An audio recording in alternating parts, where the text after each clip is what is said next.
Imagine the Earth as a living body and the ocean as its lungs and bloodstream. Just as our blood carries warmth and oxygen throughout our body, the ocean circulates heat and nutrients around the planet. When we overload the planet with greenhouse gases, it's as if we are giving that body a fever. Most of that extra heat doesn't stay in the air. It sinks into the ocean, where it is stored quietly, invisibly.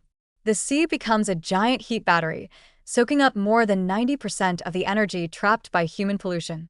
For a while, this feels like protection. The ocean shields us from the full force of global warming.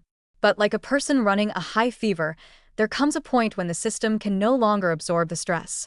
Then, it begins to release the heat back, suddenly, violently, and unpredictably.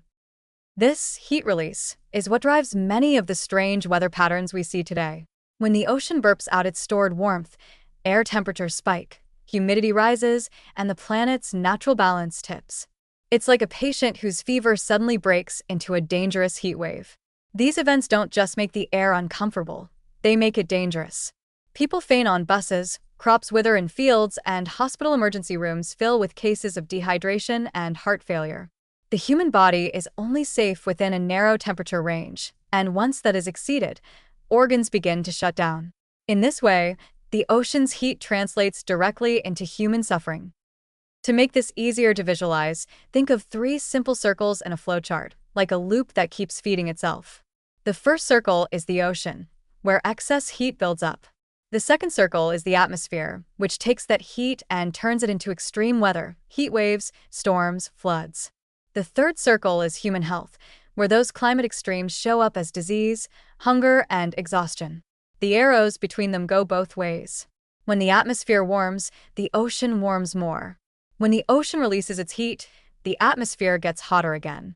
This endless feedback makes every summer hotter, every storm wetter, and every drought longer.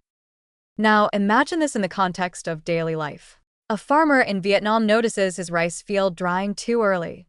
That's the ocean's heat-altering rainfall.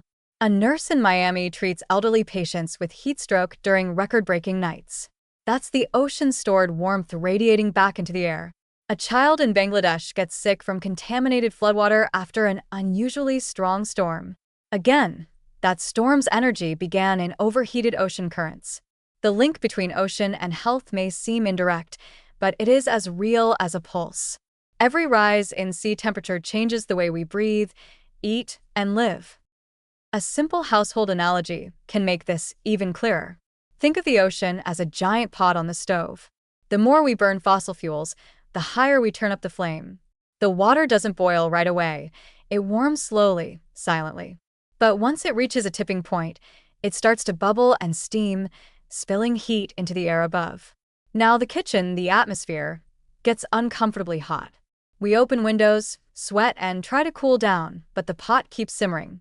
The only real solution is to turn off the stove.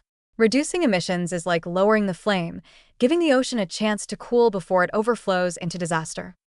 Public understanding of this connection is still weak, and that is dangerous. People tend to separate climate from health, imagining one as an environmental issue and the other as a medical one. But the two are inseparable.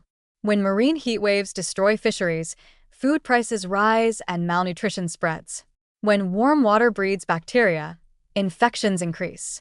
When ocean heat triggers storms, people lose homes, livelihoods, and sometimes their lives. These are not distant scientific abstractions, they are today's realities. If we could visualize the relationship as a single image, it would look like a chain reaction. More greenhouse gases, warmer ocean. Warmer ocean, more extreme weather. Extreme weather, more disease, hunger, and displacement. Each arrow represents millions of human lives pushed closer to risk. Breaking any one part of that chain, especially at the beginning, can slow the entire process.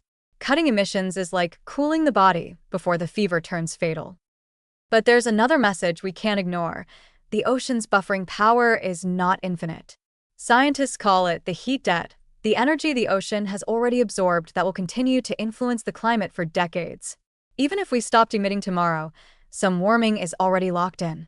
This means preparation is as important as prevention. Communities must redesign health systems to cope with longer heat waves, build stronger water sanitation infrastructure, and protect food supplies from climate shocks. In teaching the public about this, simplicity matters. A child should be able to see that what happens in the sea eventually happens to people. Using visual tools, colorful charts showing the flow from ocean heat to weather extremes to hospital impacts can make this concept real. For instance, a graphic showing warm ocean layers pushing red arrows into the air, then into human silhouettes suffering from heat stress or poor nutrition, would convey more urgency than words alone. Ultimately, explaining ocean heat and health is about restoring empathy. It reminds people that Earth's systems are connected, that the suffering of coral reefs and coastal fisheries is tied to the suffering of children and elders. It is not an abstract scientific curiosity, it is our shared life support system overheating before our eyes. The ocean is speaking through the heat waves, the storms, the floods.